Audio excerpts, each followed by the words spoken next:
ISLൽ തങ്ങളുടെ ആദ്യ എവേ മത്സരത്തിന് മുംബൈ സിറ്റിക്ക് മുന്നിൽ അടിതെറ്റി മഞ്ഞപ്പടയുടെ കൊമ്പന്മാർ.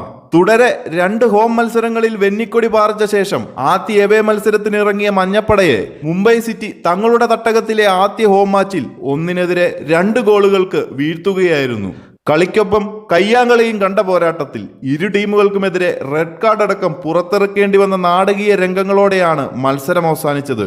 ഇനി മത്സരത്തിലേക്ക് കടക്കുകയാണെങ്കിൽ ആദ്യ പകുതിയുടെ ഇഞ്ചുറി ടൈമിൽ പെരേര ഡയസും രണ്ടാം പകുതിയുടെ 66-ാം മിനിറ്റിൽ അപ്പൂയ റാൾട്ടയുമാണ് മുംബൈക്ക് വേണ്ടി ബ്ലാസ്റ്റേഴ്സിന്റെ വല കുലുക്കിയത്. 57-ാം മിനിറ്റിൽ ബ്ലാസ്റ്റേഴ്സിന്റെ ആശ്വാസ ഗോൾ ഡാനിഷ് നേടി. തുടക്കം മുതൽ ശക്തമായ മത്സരം കാഴ്ചവെച്ച മുംബൈ സിറ്റി കേരള ബ്ലാസ്റ്റേഴ്സിന് ശക്തമായ വെല്ലുവിളിയാണ് ഉയർത്തിയത്. 2 മത്സരങ്ങൾ വിജയിച്ചു വന്ന ആത്മവിശ്വാസം മുംബൈ സിറ്റിയെ പോലൊരു ശക്തമായ ടീമിനെതിരെ കൊമ്പന്മാർക്ക് കാഴ്ചവെക്കാൻ സാധിച്ചില്ല.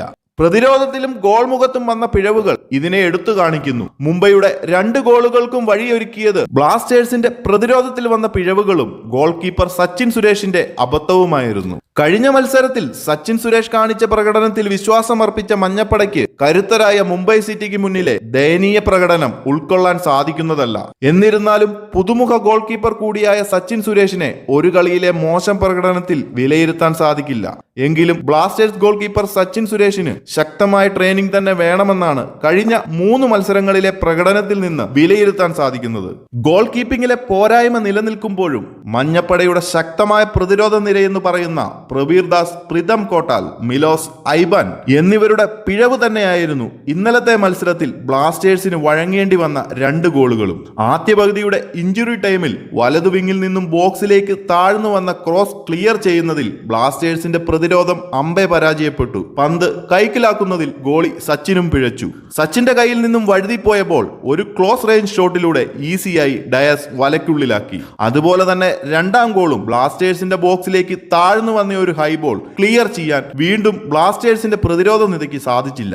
ബോൾ കളക്ട് ചെയ്യാൻ മുന്നോട്ട് കയറി വന്ന സച്ചിനും പിഴച്ചു. അപ്പൂയ റാൾട്ടയുടെ ഒരു ഹെഡറിലൂടെ ആ ബോളും ബ്ലാസ്റ്റേഴ്സിന്റെ വലയിലാക്കി. ഇവിടെ മുംബൈ സിറ്റിയുടെ സൈഡിൽ നിന്നുമുണ്ടായ കളിക്കളത്തിലെ മോശം പ്രകടനവും അതുപോലെ തന്നെ സമയം നഷ്ടപ്പെടുത്തുന്നതിൽ അവര് കാണിച്ച അടവുകളും ചർച്ച ചെയ്യപ്പെടുമ്പോഴും കളിയിലെ വിജയം അത് അവർ കൊണ്ടുപോയി. മഞ്ഞപ്പടയുടെ തോൽവിക്ക് കാരണം ഇതൊന്നും പറഞ്ഞ് ന്യായീകരിക്കാൻ സാധിക്കില്ല.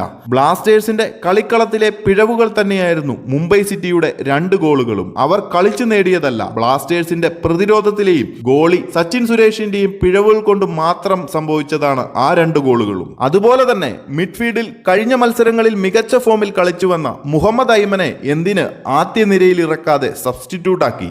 അടുത്തത് ക്യാപ്റ്റൻ അഡ്രിയാൻ ലൂണ. കഴിഞ്ഞ 2 മത്സരങ്ങളിലും ഒരു മിഡ്ഫീൽഡർ ആയിരുന്നിട്ടും സ്ട്രൈക്കറുടെ റോൾ വളരെ ഗംഭീരമായി കളിച്ച് 2 മത്സരങ്ങളിലും ഗോളടിച്ചു. സ്ട്രൈക്കറുടെ പൊസിഷനിൽ ഫോമിൽ തുടരുന്ന ലൂണയെ എന്തിന് വീണ്ടും മിഡ്ഫീൽഡിലേക്ക് പിൻവലിച്ചു? മുംബൈയെ പോലൊരു ശക്തമായ ടീമിനെതിരെ അവരുടെ തട്ടകത്തിൽ പോയി കളിക്കുമ്പോൾ ഫോമിൽ തുടരുന്ന പ്ലെയേഴ്സിനെ അതേ പൊസിഷനിൽ ഇട്ടാൽ കൂടുതൽ ടീമിന് ഉപകരിക്കുമെന്നത് മറന്ന് കഴിഞ്ഞ സീസൺ ആവർത്തിക്കുകയാണോ കേരള ബ്ലാസ്റ്റേഴ്സ് വീണ്ടും? എന്തായാലും പിഴവുകൾ തിരുത്തി പാളിപ്പോയ പഴയ പാറ്റേൺ വീണ്ടും സ്വീകരിക്കാതെ മഞ്ഞപ്പടയുടെ കൊമ്പന്മാരെ വേണ്ട വിധത്തിൽ ഉപയോഗിക്കാൻ ഇവാൻ ആശാന് സാധിക്കട്ടെ. കൂടുതൽ ISL അപ്ഡേറ്റുകൾക്കായി ചാനൽ മറക്കാതെ ഒന്ന് സബ്സ്ക്രൈബ് ചെയ്യുക.